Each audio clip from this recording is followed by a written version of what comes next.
nabonye ibintu bikomeye. Hari impamvu mvuze ngo birakomeye kuko nabonye ibintu bikomeye mbona kandi byari biteye ubwoba. Impamvu mvuze ngo byari biteye ubwoba, nabonye ikintu bita kudeta, turakizi cyangwa ujye yumva. Ndabyumva. Nabonye kudeta. Hanyuma iyo kudeta ibaye, wayibonye he? Gukorwa mbona ubutegetsi buvuye mu maboko y'igisirikare bugiye mu yandi maboko y'undi musirikare. Ikibazo cyabayeho gikomeye rero. Wari ukuriye kudeta yarahunze ashaka kugaruka indege barayirasa. Hanyuma mbona abantu bose, mbona abantu benshi bongeye bikoreye udukapu, mbona abantu bikoreye utimatera, mbona abantu bikoreye amajerekani, mbona abantu bikoreye ayiwe, mbona abantu sinenze ko nabo baryama ku misambi, mbona imisambi, mbona barayikoreye, mbona barayikoreye birukanka. Ariko mbega agahinda we. Hanyuma mbaza impamvu ibintu bibaye, ijwi rirambwira ngo ni ingaruka z'ibyaha byakozwe. Ni ingaruka z'iki? Mbanze ntambutse iyo message, niyo mpamvu navuze ngo umuntu wese wumva iri rurimi mvuga abasha hindure kugira ngo iyi nkuru ibashe no kugera kuri nyirayo.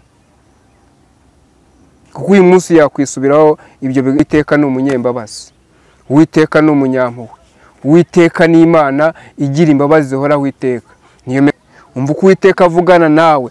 Uwiteka arambwira ngo aje kurenganura abantu bose barenganye. Umuntu wese uzi ko yanyazwe ibye, Uwiteka aje kumurenganura. Umuntu wese uzi ko yariganijwe ibye, Uwiteka aje kumurenganura. Kuko Uwiteka aje guca imanza zitabera, aje guhagurutsa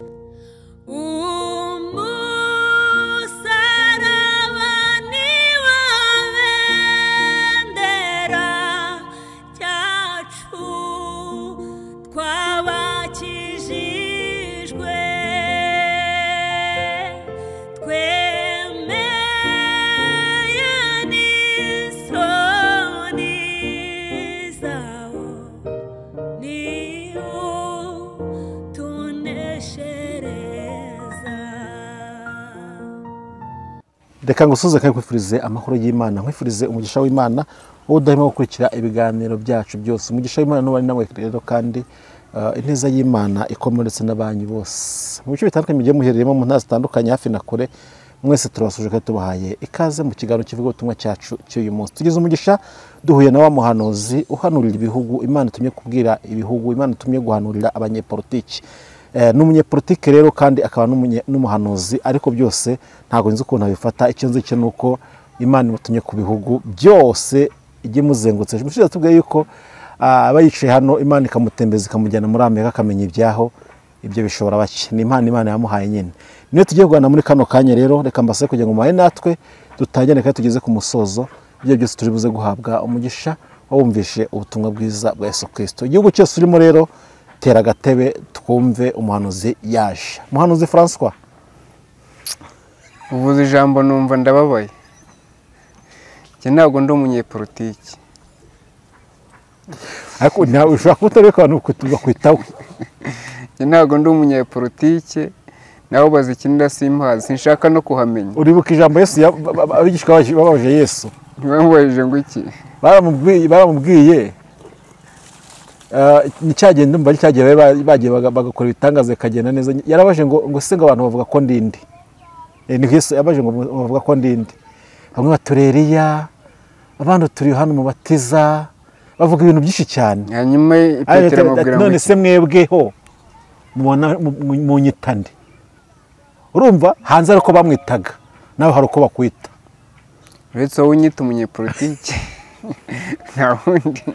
Munyandikiye muri comment. Niba bigaragaze babitubwire. Bavuga kuri umunyepolitiki ngene abarundi bakavuga ngo ufite ngushaka ko ufite icyo upfana na perezida waho akora gutuma. Perezida witwa nde? Nago nzi izina rye. Ni Ndayishimiye. Z'u Rwanda nzo wacu. Ni wahe? Ni Kisedeki ninde? Twishimiye ko nawe François. Okay, nanjye nishimiye kubana namwe. Tugwaye ikaze mu kiganiro cyacu cy'uyu munsi. Murakoze kuduha ikaze. Umeze neza se? Turashima Imana. Imana ishimwe. Imana ihabwe icyubahiro ko ibarinze. twivira iburasirazuba. Umunsi ntabwo turi iburasirazuba hari. Tuvuyeyo. Ntabwo turi iburasirazuba. Twicaye ni iburasirazuba ra? Iyo tuvuyeyo. Mumbwire ko ariwe twaba turi. Tuvuyeyo. Umugisha w'Imana François nubaye nawe kandi ibyiza byose Imana yageneye abayikunda nawe bikuba mu izina rya Yesu Kristo.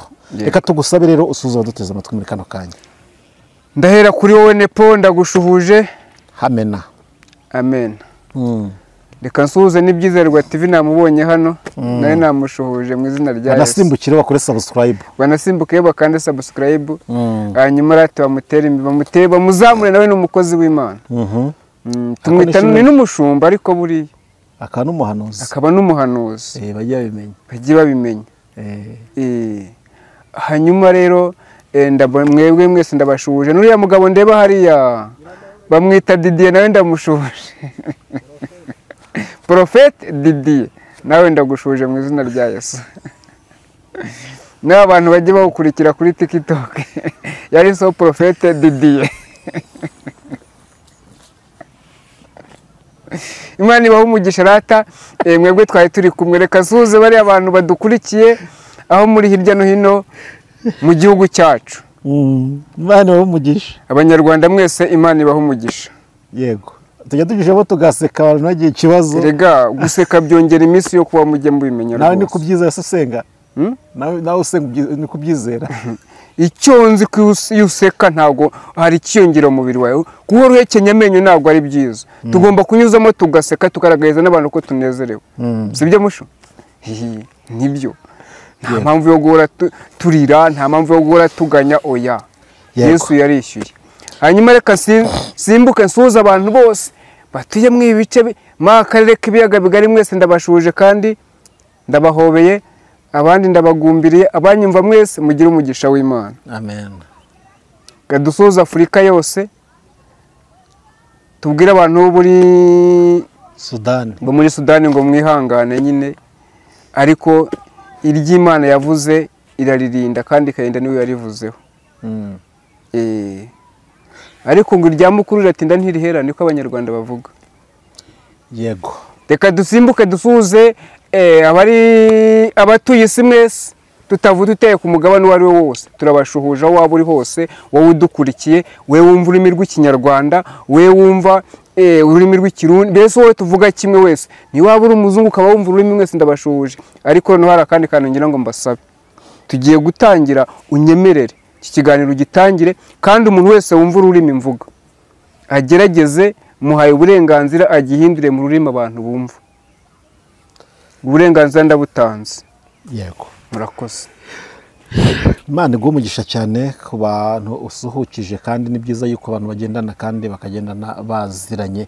Imana igumugisha rero katurekeye abantu bose gukurikira ikiganiro cyacu cy'uyu munsi bazbane natwe tutangira tugeze ku musozo. Imana iraza kubaha umugisha. François reka ngiye gusaba usenga Imana duherukana turi mu bihugu by'iburasirazuba yacu Tanzania uradusimbutse tujyana muri Sudani aho sabe ibintu wagiye utubwira tujyana muri za Nasho zahe hose ugenda tujyanayo abantu kuri iki kiganiro bari buze kubona uko ibyo wagiye bivugaho.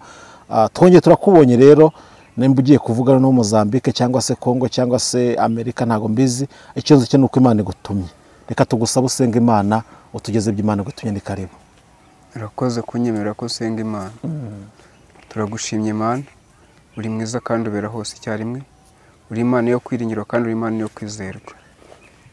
Rero uyu mwanya twaje muri wa mwanya wagennye ngo tukuvugire ntago witwe twihamagaye ahubwo ni waduhamagaye niyo mpamvu tukunyinze ngo niruko dushyigikire mu izina ryawe. Rero ntaba ari twebwe ahubwo abari ugaragara kuko uri Imana yo kwizerwa. Hanyuma nyemera mbere uko ntambutse message mbanze nkubwire ngo ngwino wuruke utambuke mu gihugu cyacu ku isi hose wite ku barwayi bose aho bari barwaye n'abantu bafite ibibazo bose bitandukanye ariko ibikomeye kurusha ibindi uko tuzaye n'abadafite ibikomeye. Hari ibyo uzi kurusha uko tuzi we nubikemure mu izina rya Yesu. Abarwayi bari mu bitanda kwa muganga amahopitali baba barimo yose amasantere du santé barimo bose n'abari mu ngo bose ubageraho kandi bakozeho ikiganza cyawe. Hari abarwaye kanseri hari abarwaye imitima, hari abarwaye umuvuduko, hari abarwaye ibifu, hari abarwaye impyiko, hari abarwaye umwijima. Abo bose nubagereho kandi ubakize. Hari n'inkomere nazo zikize. Hari n'abo twita abasazi biruka ku musozi nabo bakize. Hari n'abandi bafite ibibazo bindi by'imitekerereze by'ubuzima babayeho nabo bagereho bakize kandi ubarengere. Abashonje n'ubahaza ibyo kurya, bambaye ubusa n'ubambike. Oya, buri muntu ikice arimo cyose numugireho kandi umurengere mu izina rya Yesu. Hanyuma natwemere twongere tukubwire ngo nturengere abantu bawe biremeye. Mu matorero yacu n'uyarengere, abashumba bose n'ubarengere, n'abakristo bose ubarengere. Ariko cyane cyane nyaguhora ku ngoma, wite ku bantu bawe witoranirije. Abahanuzi nabo ntubasige mu izina ryawe. Ngaho twebwe twese nuturengere kandi umwanya wose tugiye kumara hano hantu utwemere dusabire umugisha umuntu wese ugiye kudukurikira, ngo umuhe umugisha utawugabanyije kandi umwiteho mu izina ryawe. Hanyuma natwe ukomeze kuturengera mu izina rya Yesu. Amen. Amen. Murakoze kuduha umwanya Nepo. Imana ibahe umugisha, nawe ni ukuri guha umugisha. Hanyuma namaze kumenya yuko abantu batagikurikira message yose uko twayitanze. Abantu mujye mwihangana mukurikire message yose uko twayitanze, kugira ngo abantu mubashe kumva. Hari igihe ibikugeneye biba biri inyuma aho utumvise. Ariko uyu munsi ndashaka guhera ku iyi message kuyerekwa nagize. Ejo bundi navuze inzozi, ariko noneho ngiye gukoresha iri jambo bita iyerekwa. Nepo, nabonye ibintu bikomeye. Hari impamvu mvuze ngo birakomeye, kuko nabonye ibintu bikomeye mbona kandi byari biteye ubwoba. Impamvu mvuze ngo byari biteye ubwoba, nabonye ikintu bita kudeta. Urakizi cyangwa ujye yumva? Ndabyumva. Nabonye kudeta. Hanyuma iyo kudeta ibaye, wayibonye he? uretse se wishyuha gusa, kuki ugira amatsiko menshi? Nabonye kudeta ikorwa mu bihugu bya Afurika. Ubu ushatse n'igihugu nakivuga. Nabonye kudeta ikorwa mu gihugu cya Sudani. Hanyuma imaze gukorwa, mbona ubutegetsi buvuye mu maboko y'igisirikare bugiye mu yandi maboko y'undi musirikare. Ikibazo cyabayeho gikomeye rero. Wari ukuriye kudeta yarahunze, ashaka kugaruka indege barayirasa.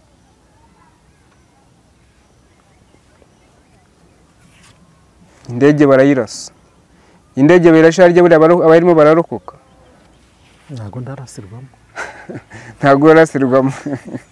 Ariko indege irashwe, ngira ngo ntawe uyirokoka pe. Ni indege ikoze impanuka kugira ngo bazarokoke n'Imana, ariko iwe ntago yarokotse. Hanyuma mbona abantu bose, mbona abantu benshi bongeye bikoreye udukapu, mbona abantu bikoreye utimatera, mbona abantu bikoreye amajerekani, mbona abantu bikoreye mbona abantu sinenze ko nabo baryama ku misambi. Mbona imisambi, mbona barayikoreye, mbona barayikoreye birukanka. Ndavuga ngo Mana nurengere bariya abantu, ariko Imana nibarengere. Hanyuma Imana ni nyembaraga. Nyuma yo kubona abantu bikoreye udusambi, bikoreye uturago, bikoreye n'inkono zishyushye. Waruzi ko abantu batera inkono kuziko bakayikorera ikagenda umwuka usohoka bakiyikoreye, kugira ngo bagere aho barya, aho baruhukira abone uko bicara, hanyuma bagire ko bafata. Ariko mbega gahinda we, mbega gahinda we. Hanyuma mbaza impamvu ibintu bibaye, ijwi rirambwira ngo ni ingaruka z'ibyaha byakozwe. Ni ingaruka z'iki? Z'ibyaha byakozwe. Byakozwe n'abande? Byakozwe n'abakoreye kudeta. Hari abantu bigize akihebe, bigize akahebwe. Hanyuma abo bantu rero ingaruka zibagezeho. Ariko ijambo rirambwira ingaruka z'umunyabyaha ni iki harya? Ni urupfu.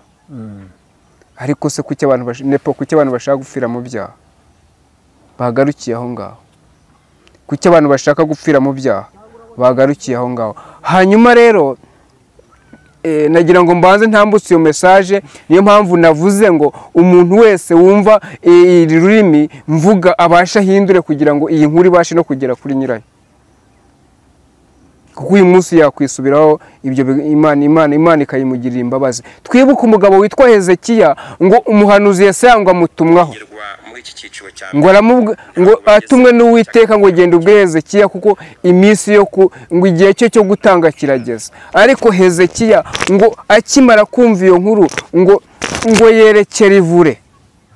Ubwo nawe niba nyumva yerekere ivure, hanyuma atakambira Imana hari ikiri mukore, hari ikiri umukore. Ngo Hezekiya amaze kwerekera ivure ngo aratakamba, ngo ako kanya ngo Yesaya agisubira mu nzu akiri mu nzu ataragera iwe, ngo ijwi ry'Imana rimugarukaho bwa kabiri riramubwira ngo Uwiteka Imana yumvise gusenga kwa, ngo genda ubwire Hezekiya ngo Uwiteka Imana yongereye gusenga kwawe, ngo yongereye iminsi yo kubaho, ngo iminsi 15 w'imyaka 15.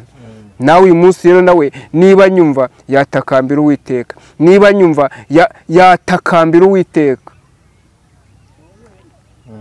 hanyuma Uwiteka Imana akagira gute, akagira ibyo ahindura. Kuko Kristo ntago yazanywe n'abazima ahubwo yazanye n'abarwayi, yaje gucungura abanyabyaha, ntago yaje gucungura intungane. Nawe uyu munsi rero wagarukira aho ngaho, Uwiteka Imana akakugarukira, hanyuma akagira icyo akora mu buzima bwawe. Uyu munsi ibyari bikugenewe bikagaruka, ibyari bigiye kubaho bikarangira, Uwiteka akongera akakugirira icyizere. Ariko uko ugenda wigira utyo niko agenda agutakariza icyizere, niko agenda agutakariza icyizere, kandi iminsi yawe irabazwe. Ejo cyangwa ejo bundi utisubiyeho byagenda uko twabibonye. Ariko Uwiteka ni umunyembabazi, Uwiteka ni umunyampuhwe, Uwiteka ni Imana igira imbabazi zihoraho iteka. Niyo message nari ngufite, reka twigire mu ijambo nepo. Ngaho genda dusomere ijambo ry'Imana dusanga mu Bami. Yego. Igice Bami ba mbere igice cyaho cya 3 udusomere uhereye ku murongo wa 16 ndakubwira aho ugeze. Bami ba mbere igice cyaho cya 3 umurongo wa 6 16. Igice cya 3 urahera urasoma uhereye ku murongo wa 16. Salomo acira abagore babiri imanza. Bukeye abagore babiri b'abamaraya basanga umwami, bamuhagarara imbere. Buretse gatoya ngo Salomo byagenze gute? Yaciriye abagore babiri imanza. Salomo ngo acira abagore babiri imanza. Ngo abagore bari abamaraya. Ngo byari byagenze gute? Dusomere tuvuga byari byagenze. Umwe muri baravuga ati Nyagasani. Umwe mw'aba bagore babiri bamaraya aravuga ati Nyagasani. Nabanaga n'uyu mugore mu nzu imwe. Bukeye turi kumwe mu nzu mbyara umwana. Twari kumwe mu nzu mbyara umwana. Maze iminsi 3 mbyaye, uyu mugore nawe abyara turi kumwe. Hanyuma maze iminsi 3 mbyaye, uyu mugore nawe turi kumwe arabyara. Nta mushyitsi wari kumwe natwe muri iyi nzu. Oya, nta mushyitsi, nta n'umusuhuke, nta n'imbata yari iri mu rugo rwacu, muri inzu yacu.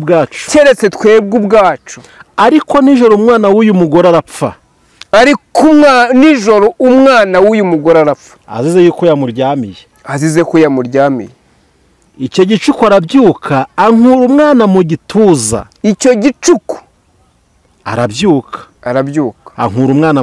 Ankura umwana mu gituza. Ubwo umuja wawe nari nsinziriye.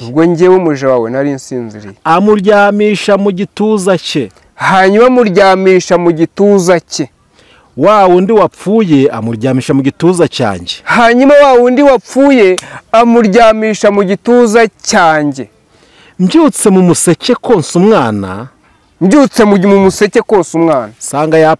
Nsanga yapfuye.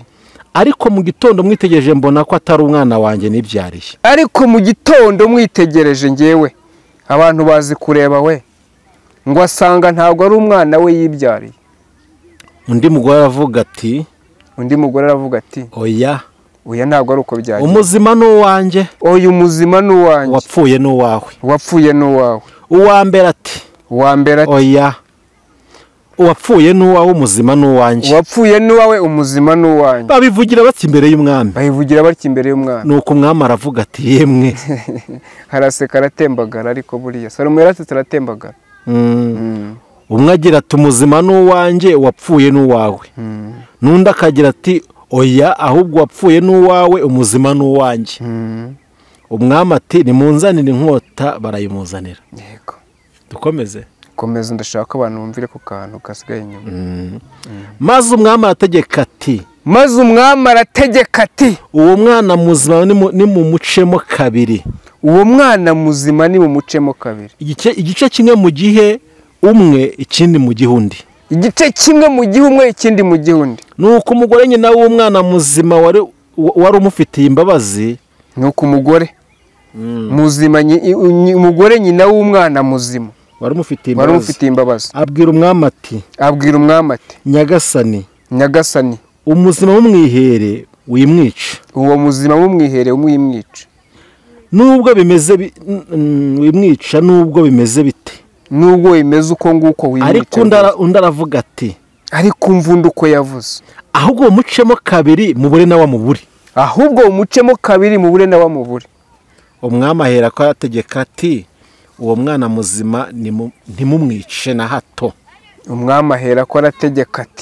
uyu mwana muzima mwimwica na hato. mumuhe uriya mugore kuko ari we nyina. nimumuhe uriya mugore, uriya w'umunyempuhwe ni we nyina. rekera aho ngaho. Imana ibahe umugisha. nizere ko mwumvise ijambo mvuze. iri jambo ni ijambo rikomeye, kandi ni ijambo navuga ko rifite imbaraga. uyu munsi wa none abantu barimo bararwanira ibitari ibyabo, kandi nubwo babirwanira bakarwanira ibitari ibyabo, n'abacamanza dufite ntabwo bazi guca imanza zitabera, ahubwo baca imanza bagoreka. ariko umva uko Uwiteka avugana nawe. Uwiteka arambwira ngo aje kurenganura abantu bose barenganye. umuntu wese uzi ko yanyazwe ibye, Uwiteka aje kumurenganura. umuntu wese uzi ko yariganijwe ibye, Uwiteka aje kumurenganura, kuko Uwiteka aje guca imanza zitabera. aje guhagurutsa abacamanza ku ntebe bicayeho, hanyuma aze yicira imanza. aho guca imanza byarabananiye, muri guca imanza zirenganya, muri guca imanza zifutamye, Uwiteka aje kubahagurutsa ku ntebe ace imanza zitabera. hanyuma ngira iyerekwa rikomeye, mbona iyerekwa rikomeye kandi nanone riteye ubwoba. mbona abantu babiri bakomeye mu isi ya rurema. abantu babiri bakomeye mu isi ya rurema. umwe arwanira gutwara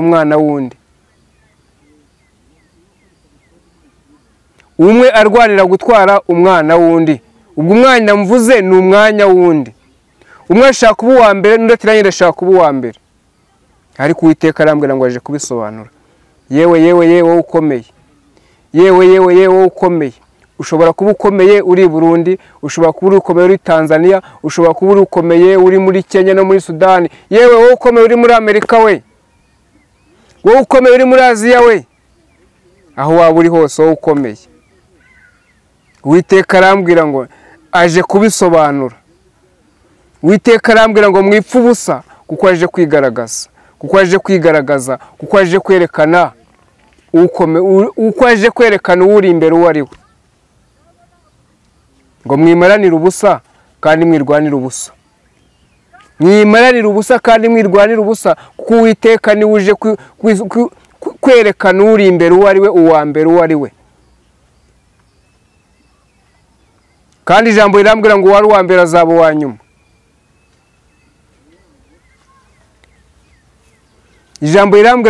mbere azaba uwa nyuma.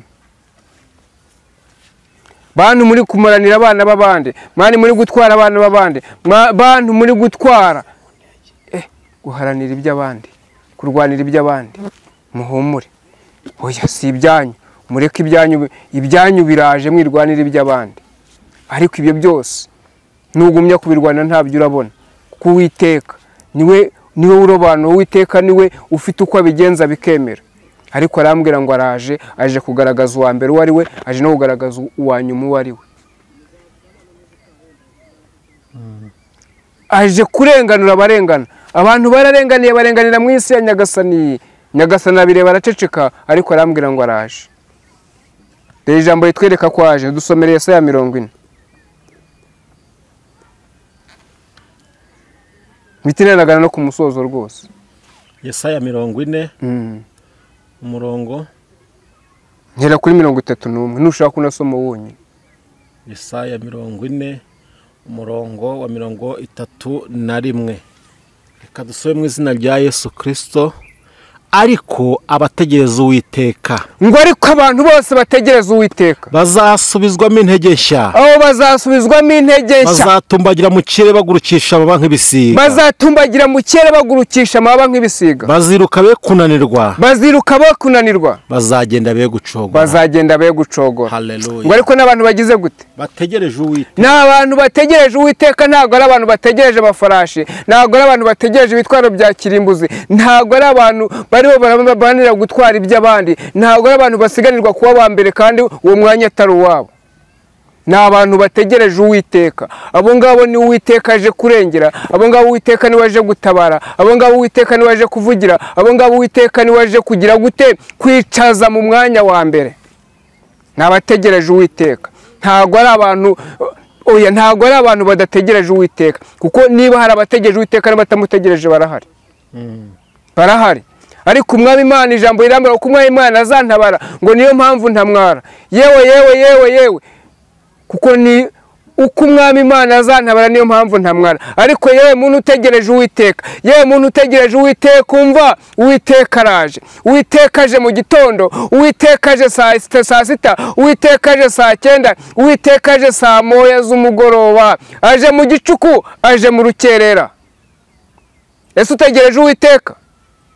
Ngaho utegereza Uwiteka wihanganye. Hanyuma rero kujya neza ku Uwiteka. Ushobora kuba uri umuntu runaka ukomeye ariko udategereje Uwiteka, Uwiteka araje guceho. Ushobora kuba umuntu woroheje ariko utegereje Uwiteka, uraje Uwiteka araje yerekane ko wamutegereje by'ukuri. Umwanya wari wose waba urimo, waba uri bishop, waba uri reverend, waba uri president, icyo waba uri cyo cyose, upfa kuba utegereje Uwiteka. Uwiteka aje kukwiyereka. Uwiteka aje kukwiyereka. Waba uhinga, waba worora, waba uri umukozi wa leta, upfa kuba utegereje Uwiteka gusa. Icyo nicyo cy'ingenzi. Ariko niba udategereje Uwiteka, karabaye. Uwiteka araje guce hejuru. Ariko utegereje Uwiteka wese ngo azasimbuka, ngo aziruka ntazana. Ijambo ryawe itubwiye mwabyumvise. Mugire umugisha w'Imana kandi mugire amahoro y'Imana. Mani gumugisha François, kandi nawe ayo mahoro akubeho mu izina rya Yesu. Yego ndawakiri. Wakiriza bigeze to wakibundi. Mani gumugisha. Nakubwiye ngo nawakiriye. Amen. Sinzi nimba ari ikindi kintu wabusigaje cyangwa se byose bitambukije kugira ngo tugane ku musozo nkuko bitusa. Icyo nagomba kuvuga nakivuze. Ariko tarasenga yatubwiye yuko Sudani habayemo kudeta, kandi tuzi ko Sudani dufite muri Afurika ari ebyiri. Ni ihe Sudani? Sudani ya indi nyine, ya indi.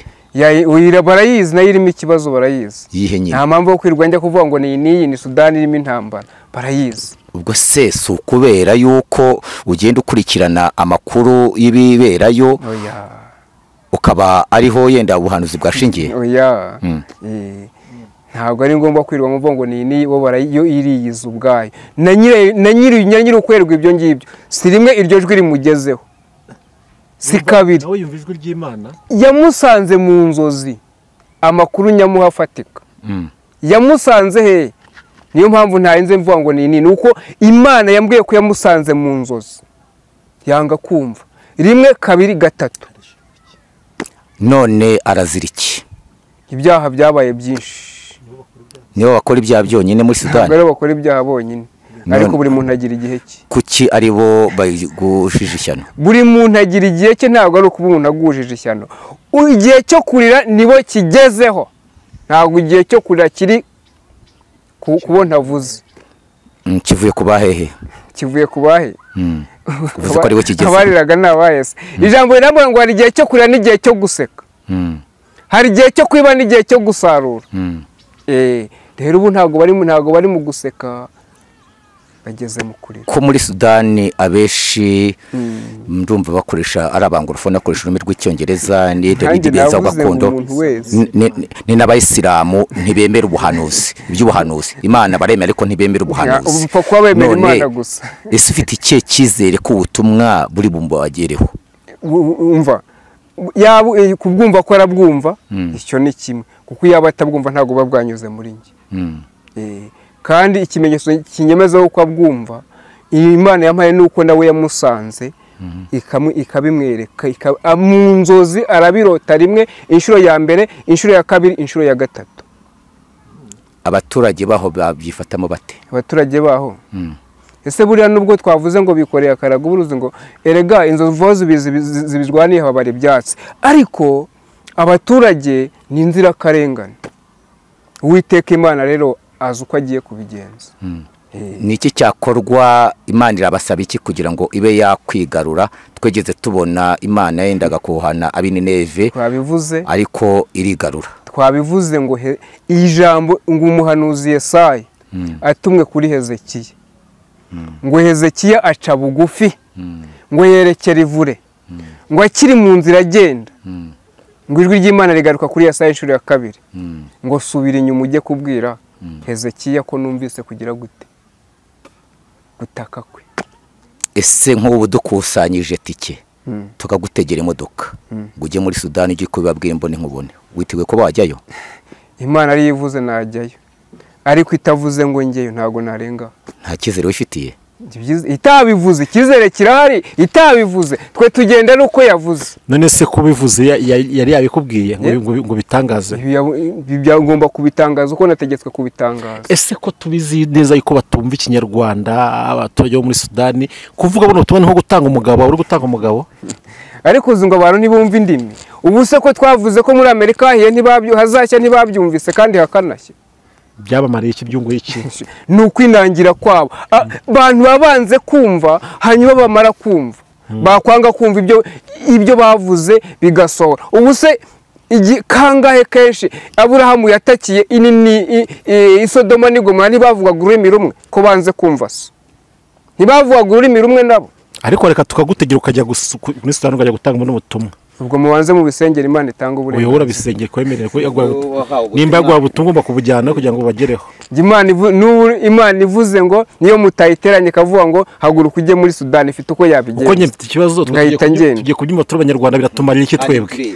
ntabwo mubyumvise muri abanyarwanda gusa biratumarira iki ntabwo mubyumvise muri abanyarwanda gusa icyambere impamvu nkubwiye ko tutabyumvise ari umunyarwanda gusa aba bantu izi ndimi zacu barazizi yiba ari abanyarwanda batabyumvaga ntabwo biba byanyuze muri France kandi n'abanyarwanda bagiye kandi n'abanyarwanda uravukoze rate n'abanyarwanda bagiyeyo bagiye kuhagararira amahoro suko se none uretse n'ikindi iyo baje mu rugo iyo baje iwacu ntabwo wumva ururimi tuvuga ariko imbuzi y'Uwiteka nuko yaje turagushimiye Imana igumugisha yego naye guhumugisha mutwandikiye muri comment ikibazo mwibaza cyose tuzagisoma mu kiganiro kizataha reka dusabire François umugisha ariko kandi nawe wafashe umwanya wawe ukumva buno butumwa kuva tutangire kuva tugeze ku musozo nawe burya uragaciro uhabwa umugisha nawe umwigisha n'uwigishwa bose bagabane mu izina rya Yesu amen tanga nomero za telefone dusengere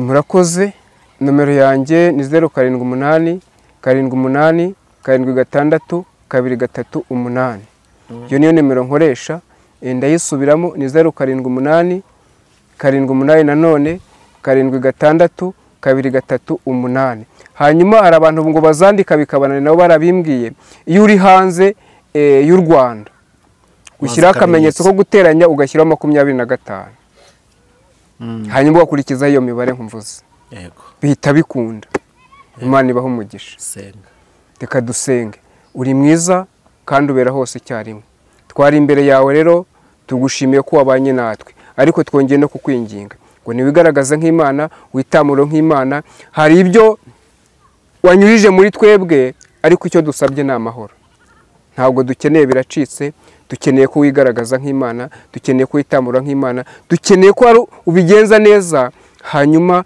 ibyo twabonaga ari ibigoye, ibyo twabonaga ari bikomeye bikoroha, kandi urwego byari biho bukanacogwa cyangwa se bikanavaho birundu, kuko uri Imana igikora buri kimwe cyose mu bushake bwayo. Uturinde kurira, uturinde n'amaganya. Urakoze, hanyuma umwuka wawe nakomeza kuri buri muntu wese kandi amurengere mu izina rya Kristo. Amen. Amen.